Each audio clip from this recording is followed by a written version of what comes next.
बातें करते हम खेतों की और उसके रखवाली की, बाग बगीचा फल फूलों और फसलों की हरियाली की।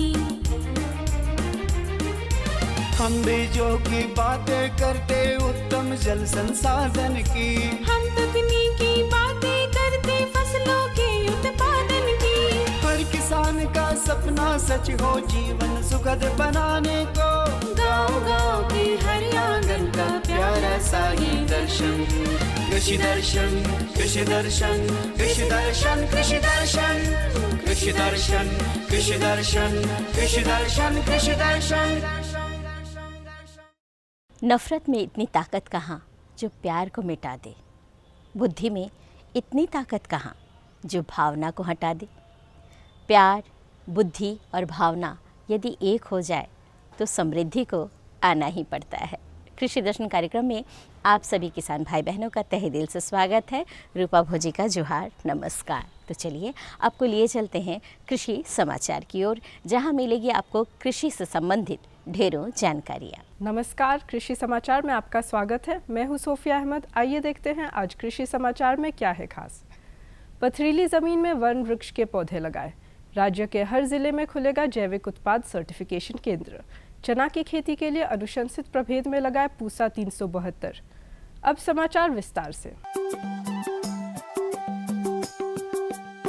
पथरीली जमीन में वन वृक्ष के पौधे काला शीशम, बेर, बेल, जामुन, कटहल, शरीफा और चारा फसल में ज्वार या बाजरा लगा सकते हैं। कम पानी में इन पौधों की बढ़वार अच्छी होती है और अधिक लाभ होता है।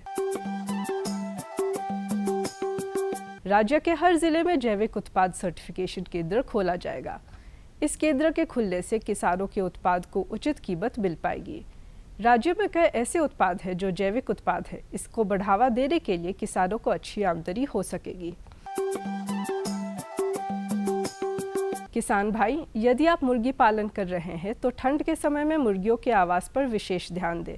सबसे पहले मुर्गियों के आवास में लगाई गई जाली को शाम के समय में बोरों से ढक दें ताकि बाहर की ठंडी हवा अंदर प्रवेश नहीं कर सके। यदि बिजली की व्यवस्था हो तो मुर्गियों के रहने के स्थान पर बिजली का बल्ब लगाकर रखें। बहुत ज़्यादा ठंड बढ़ने पर हीटर भी लगाया जा सकता है। इससे मुर्गियों और उनके चूज़ों को पर्याप्त गर्मी मिल सकेगी।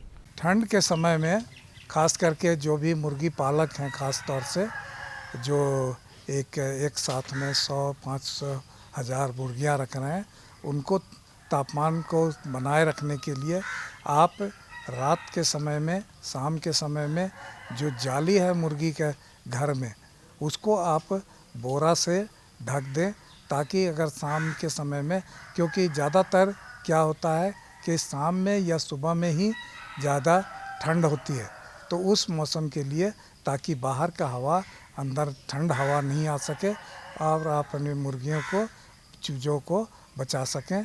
और पहले भी मैंने कहा है कि बिजली का अगर प्रबंध हो तो आप बत्ती उसमें लगा के रखें, 200 वाट का लगा के रखें। अगर हो सके, अगर बहुत ज़्यादा ठंड हो जाती है, कभी कभी जब 4 डिग्री, 3 डिग्री, 5 डिग्री पर तापमान आ जाए, तो वैसी स्थिति में आप हीटर का भी एक कोने में व्यवस्था करें ताकि हीटर से वो कमरा पूरा गर्म रहे। चना की खेती से अधिकाधिक उत्पादन लेने के लिए 70 किलोग्राम बीज प्रति हेक्टेयर लगाएं। कतार से कतार की दूरी 30 सेंटीमीटर और बीज से बीज की दूरी 10 सेंटीमीटर रखें। बेहतर उत्पादन के लिए अनुशंसित प्रभेद में पूसा 372, KWR 108, KPG 59 लगाएं। चना की खेती के लिए अगात खरीफ फसल और धान की कटनी के बाद खेत की तैयारी शीघ्र करें।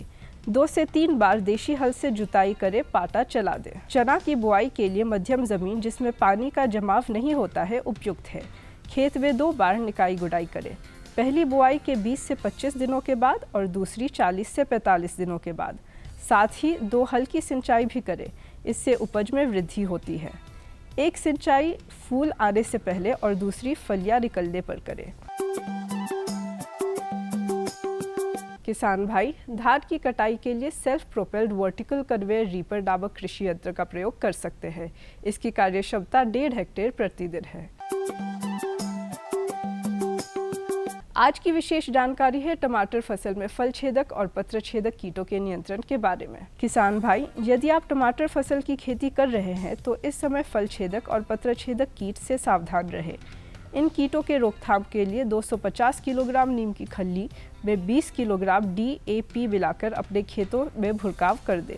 इससे कीटों पर नियंत्रण हो जाएगा। अब मिलते हैं एक सफल किसान से। आज जो किसान है वे जैविक खेती पर विशेष ध्यान देते हैं, साथ ही उपज में वृद्धि के लिए समय से खाद, उर्वरक और सिंचाई पर भी ध्यान देते हैं। उनका मानना है कि खेती को यदि तन्मयता से की जाए तो यह किसी बड़े उद्योग से कम नहीं है।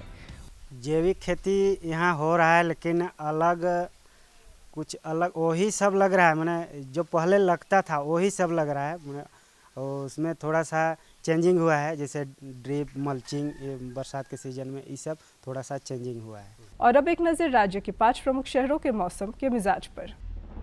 आज राज्य के 5 प्रमुख नगरों के अधिकतम और न्यूनतम तापमान कुछ इस प्रकार दर्ज किए गए। रांची का अधिकतम तापमान 29 डिग्री सेल्सियस और न्यूनतम 17 डिग्री सेल्सियस। जमशेदपुर का अधिकतम तापमान 32 डिग्री सेल्सियस और न्यूनतम 19 डिग्री सेल्सियस। मेदिनीनगर का अधिकतम तापमान 30 डिग्री सेल्सियस और न्यूनतम 15 डिग्री सेल्सियस। देवघर का अधिकतम तापमान 31 डिग्री सेल्सियस और न्यूनतम 17 डिग्री सेल्सियस। धनबाद का अधिकतम तापमान 33 डिग्री सेल्सियस और न्यूनतम 18 डिग्री सेल्सियस।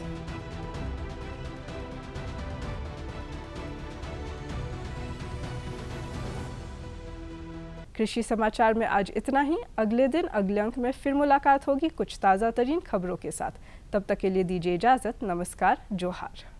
जी हाँ, आज हम जानकारी दिलवाने जा रहे हैं दलहनी फसलों की खेती हम कैसे करें इस विषय पर। तो आइए लेते हैं जानकारी। रबी मौसम में झारखंड में 2 तरह के दलहनी फसलों की खेती की जाती है। एक है अनाज वर्गीय दलहन, इसमें मुख्य रूप से चना और मसूर की खेती होती है। इन दोनों फसलों की बुवाई 15 अक्टूबर से शुरू हो जाती है। दूसरा है सब्जी वर्गीय दलहन। इस वर्ग में मुख्य रूप से मटर, फ्रेंच बीन और बाकला यानी साहिब सेम की खेती होती है। इस वर्ग के दलहन की बुवाई नवंबर महीने में होती है। आज हम सब्जी वर्गीय दलहनी फसलों की खेती के बारे में जानेंगे। मटर, फ्रेंच बीन और साहिब सेम की खेती की तैयारी के लिए 3 से 4 जुताई करें। अंतिम जुताई के समय खेत में अनुशंसित मात्रा में सड़ी हुई गोबर की खाद, यूरिया, MOP और सिंगल सुपर फास्फेट दें। झारखंड में जो प्रमुख दलहनी सब्जी फसल जो उगाते हैं उसमें से प्रमुख है सब्जी मटर है, फ्रेंच बीन है और एक बकला बीन है जिसको यहाँ का भाषा में साहिब सेम बोलते हैं। तो ये तीनों प्रमुख दलहनी सब्जी फसल है जिसका बुआई अभी हमको करना है। बहुत लोग जैसे फ्रेंच बीन का तो शुरू हो चुका है पिछले महीने से, जैसे 15 सितंबर से ही उसके बाद से शुरू हो जाता है। फिर अभी भी इस महीने का 15 तक किया जा सकता है। और मटर का तो उपयुक्त समय अभी है और जो बकला बीन या साहिब सेम का भी यही उपयुक्त समय है। तो ये तीनों फसल का अभी बहुत सफलतापूर्वक जो खेती यहाँ पर हो जाती है।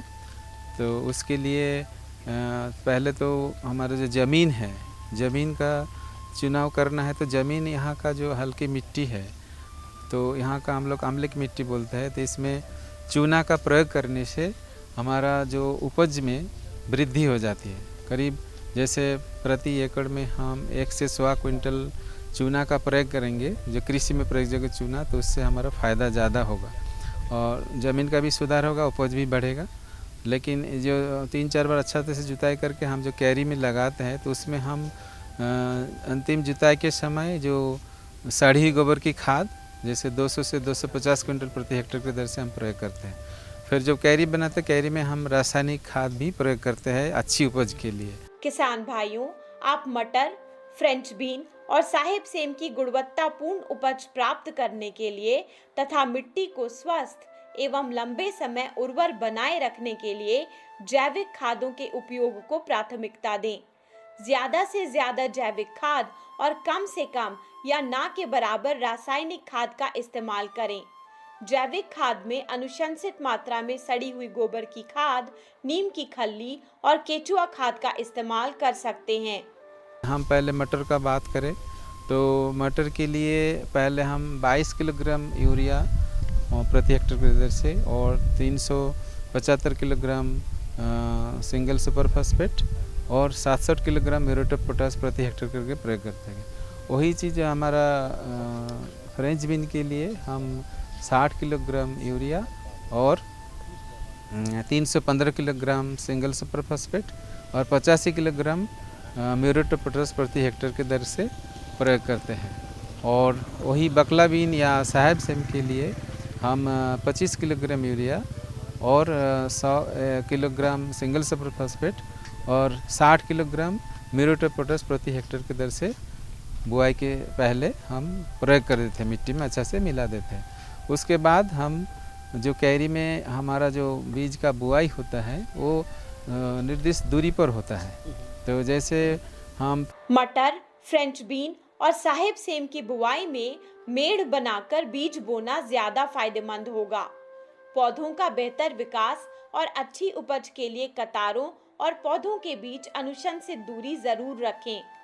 मटर, झाड़ीदार फ्रेंच बीन, लत्तेदार फ्रेंच बीन और साहेब सेम सबकी बुआई के लिए बीज की मात्रा अलग अलग अनुशंसित है।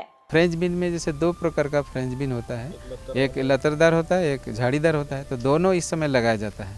तो जैसे झाड़ीदार के लिए हम जो दूरी रखते हैं वो करीब 1.5 फीट रखते हैं लाइन से लाइन, और पौधा से पौधा 6 इंच मैंने एक बित्ते रखते हैं।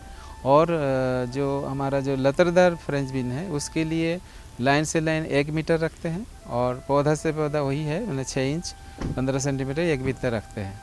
और मटर के लिए 1 फीट रखते हैं लाइन से लाइन की दूरी, पौधा से पौधा हम 4 इंच मतलब 10 सेंटीमीटर रखते हैं। और जो बकला बीन के लिए भी झाड़ीदार फ्रेंच बीन की तरह ही 1.5 फीट हम रखते हैं लाइन से लाइन और पौधा से पौधा एक बित्ता मतलब 6 इंच। ये हमारा दूरी पर हम बीज बुआई करते हैं। करीब 1 इंच गहराई पर हम बीज को बुआई करते हैं। और मेड़ बना के करने से अच्छा है तो सिंचाई देने में भी सुविधा होता है। एक बीज से एक पौधा और एक पौधा से कई फल प्राप्त होते हैं। बीज उन्नत होगा तो उत्पादन भी उन्नत होगा। इस बात को ध्यान में रखते हुए राज्य के किसान बेहतर उत्पादन के लिए मटर, झाड़ीदार फ्रेंच बीन, लत्तेदार फ्रेंच बीन और साहेब सेम के अनुशंसित उन्नत प्रभेद लगाएं।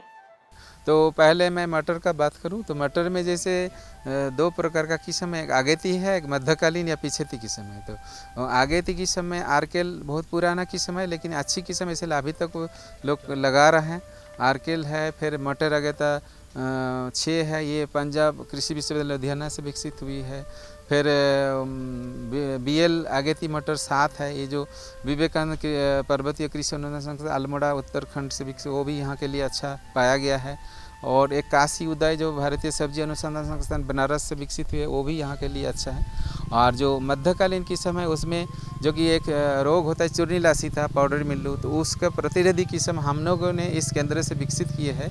तो उसका नाम है स्वर्ण अमर है, स्वर्ण मुक्ति है। तो ये मध्यकालीन किस्म जो हमारे केंद्र से इसका बीज प्राप्त कर सकते हैं।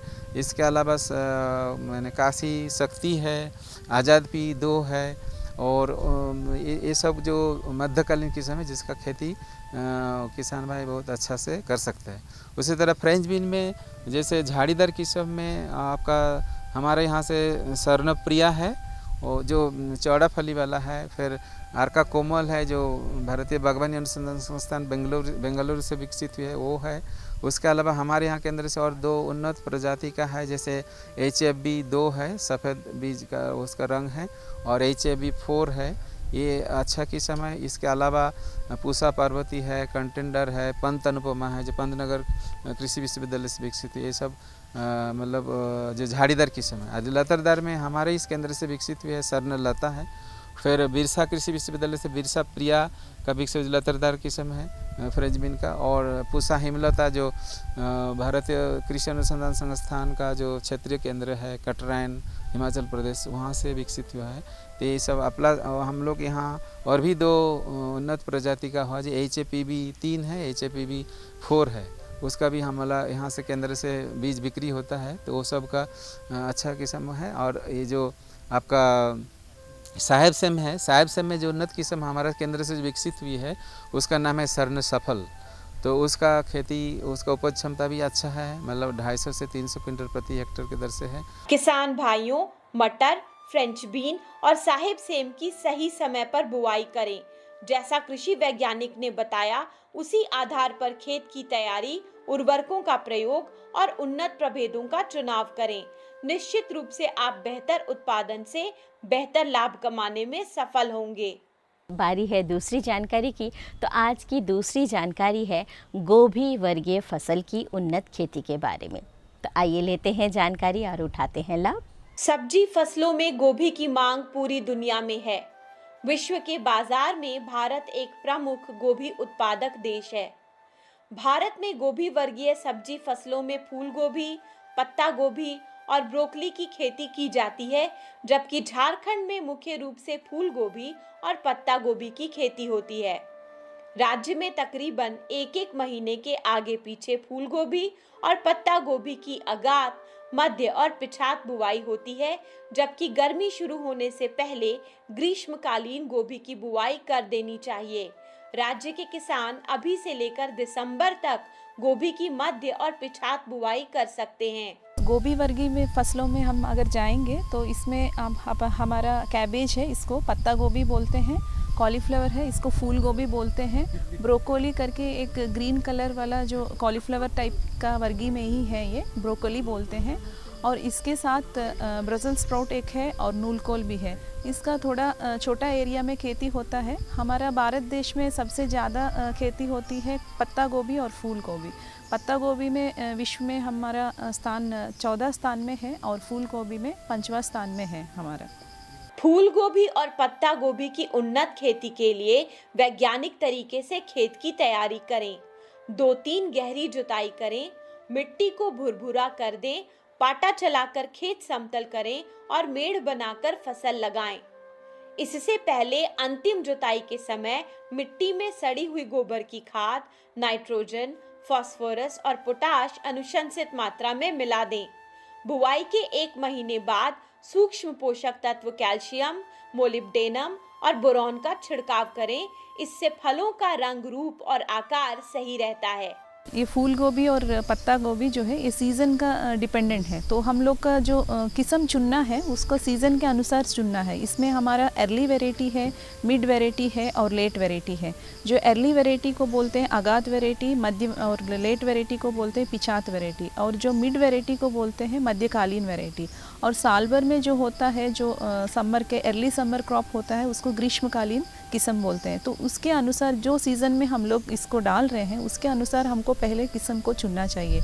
अगर सही किस्म सही सीज़न में नहीं चुन रहे तो हमारा खेती अच्छा नहीं होगा, इसमें बोल्टिंग हो जाता है और इसका जो उपज है नहीं निकल पाता है। तो पहले हम लोग को जो किस्म है सीज़न के अनुसार हमको चुनना चाहिए। अभी हम लोग झारखंड में अगर देखेंगे तो अभी हम लोग मध्यकालीन और जो पिछात वाला जो सीज़न का जो किस्म है उसको चुनना पड़ेगा, जो अक्टूबर से लेके नवंबर तक भी डाल सकते हैं और नवंबर दिसंबर तक भी हम लोग इसका ये जो आगात ये जो पिछात खेती का हम लोग कर सकते हैं। जो खेती का तैयारी में अगर जाएंगे तो इसमें इसमें इस वर्गीय का सब्जी का ज़्यादा इसमें हमारा खाद का उपलब्ध करवाना चाहिए। इसमें हम लोग अच्छा सड़ी हुई गोबर खाद लेके जाएंगे। 20 से 25 टन प्रति हेक्टेयर डालना चाहिए। और इसके साथ जो नत्रजनी, फास्फोरस और पोटैश जो है इसका रेशियो हम लोग का अगर नॉर्मल किस्म है तो 120:60:60 रेशियो में डालना है केजी प्रति हेक्टेयर में। अगर हमारा संकर किस्म है तो ज़्यादा इसका खाद डालना पड़ता है, लगभग 30 टन प्रति हेक्टेयर हम लोग को गोबर का खाद डालना है।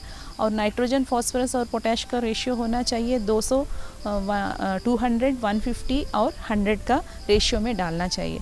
इसके साथ इसमें बाकी जो न्यूट्रिएंट्स है जैसे कैल्शियम, मॉलिब्डेनम और बोरान जो है, इसका भी हम लोग को उपलब्धि करना चाहिए। अगर इसका सही समय में उपलब्ध नहीं होता है, हमारा जो कर्ड फॉर्मेशन जो होता है फूल गोभी में वो ठीक तरह से नहीं होता है, तो इसके लिए हम लोग को फोलियर स्प्रे जाना पड़ता है।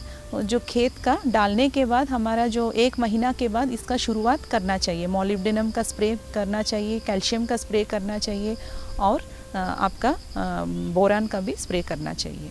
किसान भाइयों, फूल गोभी और पत्ता गोभी के बेहतर उत्पादन के लिए नर्सरी में पौधा तैयार कर सकते हैं। इसके लिए प्रोट्रे में बीज बोएं। पौधों को पर्याप्त धूप और हवा मिलेगी तो जड़ों में आर्द्र गलन की समस्या नहीं होगी। हालांकि इस रोग से बचाव के लिए बीजों को कैप्टन, थीरम या ट्राइकोडर्मा से उपचारित करके ही प्रोट्रे में बोना चाहिए। इसके अलावे आर्द्र गलन रोग के रोकथाम के लिए पौधों के जड़ में ब्लाइटॉक्स या ब्लू कॉपर दवा का छिड़काव कर सकते हैं। ये जो गोभी वर्गीय सब्जी में हमारा नर्सरी में डैम्पिंग ऑफ करके एक डिसीज़ आता है, तो इसको बचाने के लिए हमारा जो बीज है, बीज को पहले हम लोग को ट्रीटमेंट करना चाहिए। जैसे कैप्टॉन या थायराम मिलता है, उसको 2 ग्राम प्रति केजी बीज में मिलाना चाहिए और ट्राइकोडर्मा जो मार्केट में अवेलेबल है उसको भी बीज का उपचारित करके हम लोग को सोइंग करना चाहिए। इसके बाद जो नर्सरी में हमको प्रो ट्रे में जाएंगे तो अच्छा है, क्योंकि इसमें ज़्यादा डेंस नहीं होता है। हम स्पेसिंग देके इसमें सूर्य रश्मि और हवा जो है उसको पहुंचा सकते हैं और हम लोग ड्रेंचिंग भी करना चाहिए। इसमें बीच में हम लोग को ब्लाइटॉक्स या ब्लू कॉपर से हम लोग को ड्रेंचिंग करना चाहिए। इससे आपका जो डैम्पिंग ऑफ का डिसीज़ है इसको हम लोग रोकआउट कर सकते हैं। पत्ता गोभी और फूल गोभी में सबसे अधिक हीरा पृष्ठक कीट और स्पोडक्ट्रा नामक कीट लगता है। इन कीटों के रोकथाम के लिए मालाथियन या ब्लाइटॉक्स दवा का छिड़काव करें, जबकि कॉलर रॉट नामक बीमारी से बचाव के लिए ब्लू कॉपर दवा से बने घोल का छिड़काव करें। ये गोभी वर्गीय सब्जी में आपका जो कीट है, स्पोडोप्टेरा करके एक कीट है, ये ज़्यादा नुकसान करता है। ये पूरा आपका जो फूल गोभी का अंदर चला जाता है और पूरा कर्ड को खा जाता है, और पत्ता गोभी का भी अंदर चला जाता है और पूरा खा लेता है। तो इससे आपका मार्केट वैल्यू कम हो जाता है। और इसके साथ एक डायमंड बैक्ड मॉथ करके एक है, ये भी छोटा छोटा कीट है, ये भी आपका नुकसान ज़्यादा कर देता है। तो ये दोनों के लिए हम लोग को बचाने के लिए पहले से ही हम लोग को सावधान रहना है। जैसे आपका ट्रांसप्लांटिंग रोपाई हो जाता है तब से ही आपको मेलाथियन का स्प्रे करना चाहिए और ब्लाइटॉक्स का भी स्प्रे करना चाहिए। ये दोनों का हम लोग को प्रिवेंटिव स्प्रे हो जाता है। और इसके साथ जो स्टिकर बैग्स जो होता है उसको लगाना चाहिए। उसमें जो अट्रैक्ट होके ये जो मौत है ये स्टिक हो जाता है और मर जाता है और अंडा नहीं ले सकती है। और इसके बाद हमारा अगर फिर से भी कम नहीं हो रहा है तो हमारा जो बीज के साथ हमारा जो नीम के आधारित जो स्प्रे है वो भी करना चाहिए। हमारा मार्केट में नीमा गोल्ड करके मिलता है, अचूक करके मिलता है, ये लगभग 2% हमको इसका इस्तेमाल करना चाहिए। और इसके साथ हमारा अगर तब भी कंट्रोल नहीं हो रहा है तब हमारा जो केमिकल कंट्रोल मेजर्स है, जैसे हमारा लार्विन हो गया, इंडोक्सोकॉर्प हो गया, ये सब का पिचकारी करना चाहिए। इससे हम इसको इसका कीट को प्रबंधन को कंट्रोल कर सकते हैं। अगर रोग में जाते हैं, रोग में कॉलर रॉट करके एक है, ये ज़्यादा नष्ट करता है। इसके लिए ब्लू कॉपर का आपका ड्रेंचिंग करना है या स्प्रे करना चाहिए।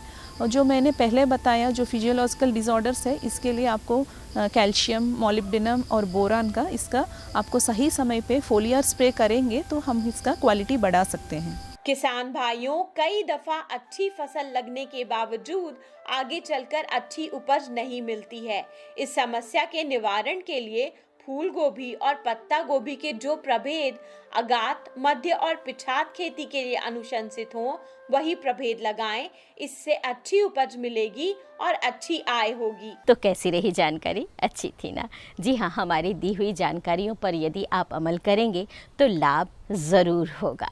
अब बारी है कागज़ और कलम उठाने की, ताकि आप अपनी समस्या और सुझाव हम तक लिख कर भेज सके। हमारा पता नोट कर लीजिए।